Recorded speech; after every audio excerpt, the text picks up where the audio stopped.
కీర్తనల గ్రంథము 37వ కీర్తన 4వ వచనము. యెహోవాను బట్టి సంతోషించుము, ఆయన నీ హృదయ వాంఛలను తీర్చును. ప్రియులరా, దేవుని వాగ్దాన వాక్యము.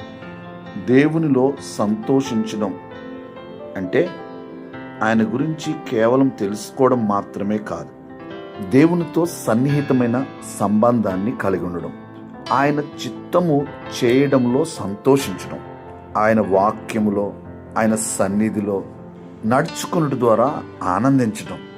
అప్పుడు మన హృదయము మారుతుంది, మన ఆశలు, కోరికలు కూడా శుద్ధమైనవిగా మారుతాయి. అప్పుడు ఈ వాగ్దానం మన జీవితంలో ప్రభువు నెరవేరుస్తాడు. ప్రార్థన.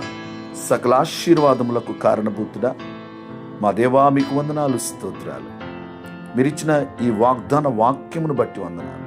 నిశ్చయముగా ప్రభు, మేము మీలో సంతోషించడం ద్వారా మా హృదయ వాంఛలు తీర్చబడతాయని మీరు సెలవిస్తున్నారు. మీకు వందనాలు, స్తోత్రాలు. మీతో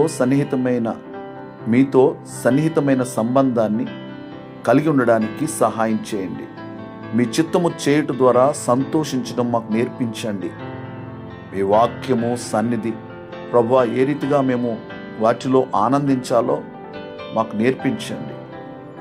ఈ వాగ్దాన వాక్యం విని ప్రార్థనలు ఏకీభవించిన ప్రతి ఒక్కరిని, వారి కుటుంబాలను దీవించండి. మీ హస్తము తోడుగా ఉంచండి. ఈ దినమంతా మీ సన్నిధి తోడుగా ఉంచండి. మీరు మాకు తోడై ఉండండి ప్రభువా. మేము చేయుచున్న పనుల్లో, ప్రయత్నాల్లో మీ కృప అనుగ్రహించండి. మీరే మహిమ పొందండి. యేసయ్య నామములో ప్రార్థిస్తున్నాం తండ్రి, ఆమేన్.